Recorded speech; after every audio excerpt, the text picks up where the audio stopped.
সাংবাদিকদের সঙ্গে বিসিবির অসৌজন্যমূলক ও অপেশাদার আচরণের জন্য অবশেষে দুঃখ প্রকাশ করে ক্ষমা চাইলেন বোর্ড সভাপতি আমিনুল ইসলাম বুলবুল।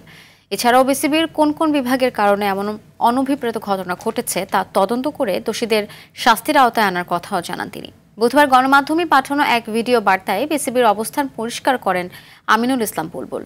এর আগে ক্রিকেট কনফারেন্সের সমাপনী অনুষ্ঠান ও টেস্ট ক্রিকেটের ২৫ বছর পূর্তির আয়োজনে অসদাচরণের কারণে অনুষ্ঠানটি বয়কট করেছিলেন সাংবাদিকরা। বিস্তারিত মাহফুজুল ইসলামের রিপোর্টে। ক্রিকেট কনফারেন্সের সমাপনী দিনে ছিল টেস্ট ক্রিকেটের ২৫ বছর পূর্তির দিন। ঘটা করে ৫ তারকা হোটেলে বিসিবির সেই আয়োজনে দাওয়াত পেয়েছিল গণমাধ্যম।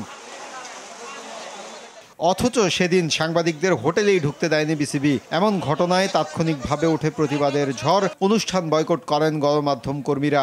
বিসিবির সর্বোচ্চ কর্তারা সেদিন পরিস্থিতি সামাল দেওয়ার চেষ্টা করেও ব্যর্থ হয়।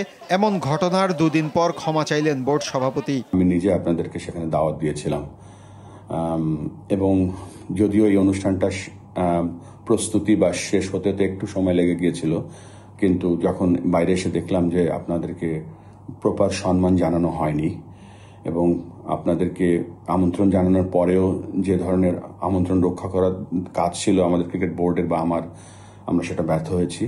আপনাদের কাছে আমরা ক্ষমা প্রার্থী। তদন্তের মাধ্যমে এই অনভিপ্রেত ঘটনার পেছনে দায়ী বোর্ডের সংশ্লিষ্টদের শাস্তির আওতায় আনা হবে বলেও জানান বিসিবি প্রধান। আপনাদেরকে কথা দিচ্ছি যে আমাদের কোন ডিপার্টমেন্টের কারণে কেন এই ব্যর্থতাটা এসছে সেটা আমরা তদন্ত করব এবং তদন্ত করে যথাযথ ব্যবস্থা নেব।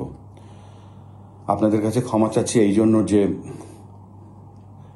এই ক্রিকেটের উন্নয়নে এবং এগিয়ে যাওয়ার অন্যতম বড় একটা স্টেক হোল্ডার হচ্ছেন আপনারা।